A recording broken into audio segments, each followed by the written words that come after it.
You're listening to Kerry Lutz's Financial Survival Network, where you get valuable information you just can't find anywhere else. To thrive in today's trying times, you need the Financial Survival Network, now more than ever. Go to financialsurvivalnetwork.com and get your free newsletter and gift. Financial Survival Network, now more than ever. And welcome. You are listening to the Financial Survival Network. I'm your host, Kerry Lutz.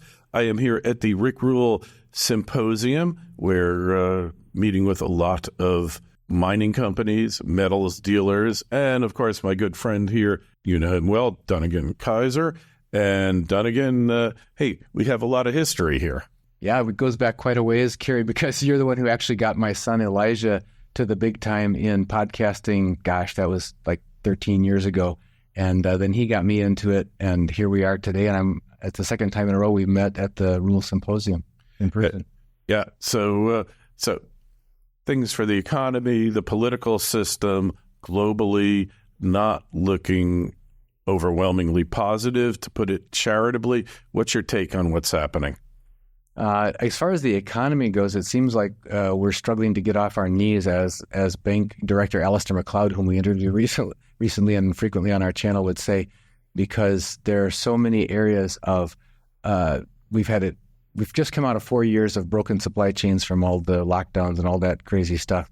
But it seems that during that time, the era of unfettered access to liquidity and artificially low interest rates and everything that buoyed a lot of the expansion of the financial world over the past 4 decades has made a tidal shift, and he's not expecting it to go back. And people have been lulled into complacency often by their mainstream analysts and financial advisors, and everyone saying that all they have to do is ride out the dips and just stay invested in the market and that sort of thing. But companies, there's something like, as active money manager Michael Pinto tells us, like 40% of companies up to that are zombie companies. They can't even afford enough. They don't have enough earnings to pay the interest on their obligations, their business loans, and now they're having to refinance those business loans that were at very low percentage to much higher interest rates, and that's going to be an incredible stressor first on those companies.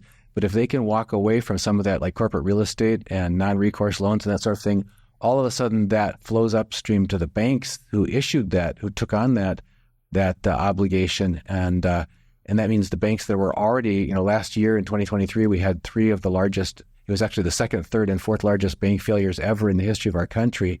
And that was just nothing compared to some analyses have come out with somewhere between 600 and 1,000 additional banks that are in as bad or worse state than the 3 that failed last year. And when these commercial loans start getting abdicated on by the companies and the banks are holding the bag, it's going to be a horrific sight for people. You and I were just talking before we started this recording session about people's reluctance to, for example, get into owning real assets like physical precious metals, that sort of thing, because they're unfamiliar with or uncomfortable with the idea of, how am I going to protect my treasure?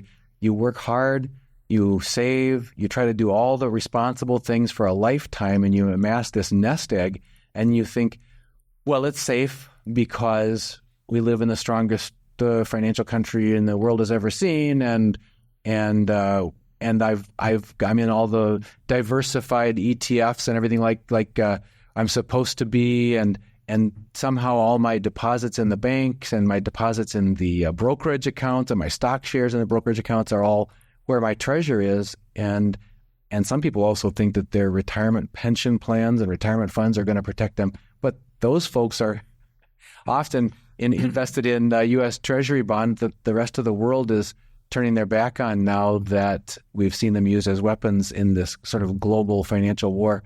So it's going to be very different times we're heading into, and a lot of unknowns. But one thing that I think we can safely say is the next 40 years do not look like the last 40 years. So if you play the next financial war by the old rules, you're likely to end up with, the best analogy I can think of is when Hitler's tanks were rolling in across Poland in 1938, 1939, and they came out on horseback with their cavalry.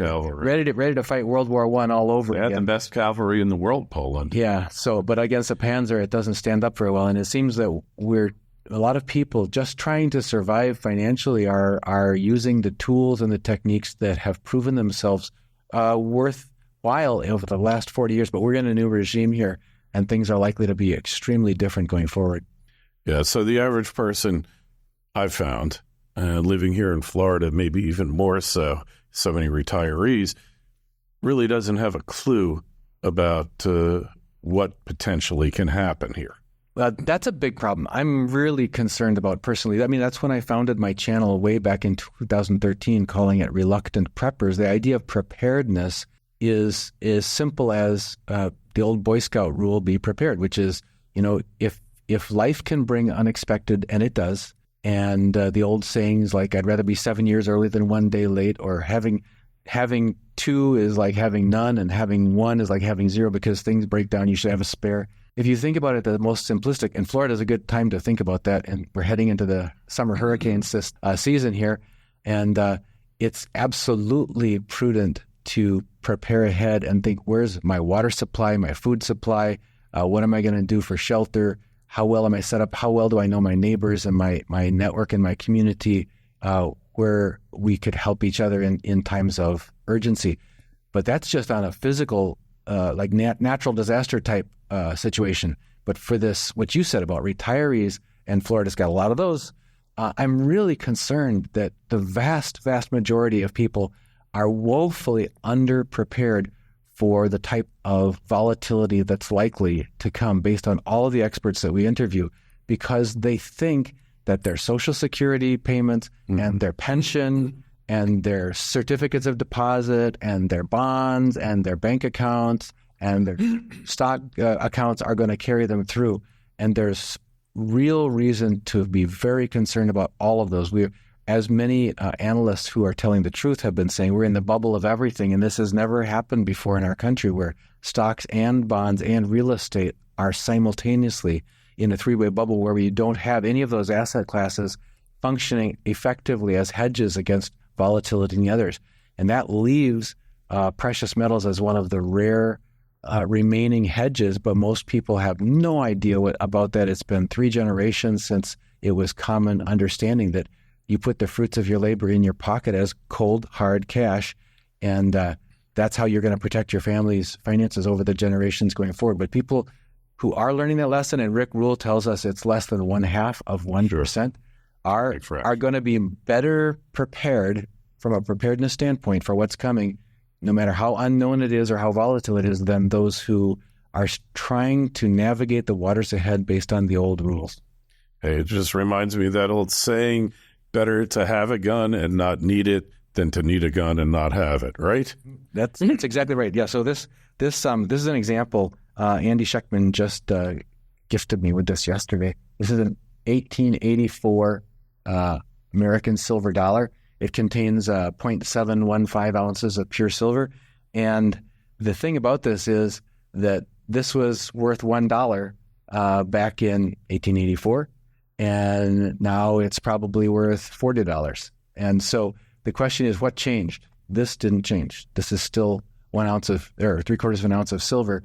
But what changed was the dollars going down the drain. And even when I was a kid, the saying was, a buck ain't worth what it used to be. Yeah. But that rate of change in the value of the degradation of value of the dollar is accelerating like a hockey stick. I won't call it the money supply. Everybody calls it, the Fed calls it the money supply. If you go to the St. Louis Federal Reserve, you can see charts on the hockey stick of what they call the money supply, but it's the currency supply and the debt supply. And that's how our lives became connected, because my homeschooled son Elijah came to me and asked me as a 5th grade homeschooler, Dad, where does money come from? And there down the rabbit hole we went. And what it turns out to what he was actually asking without knowing it was, where does currency come from, and why do we act like it has value and that sort of thing? How is it that people are willing to exchange it for real things? And the times are coming, according to many that we interview, when people will not be willing to exchange real things for our current currency that really doesn't have any intrinsic value.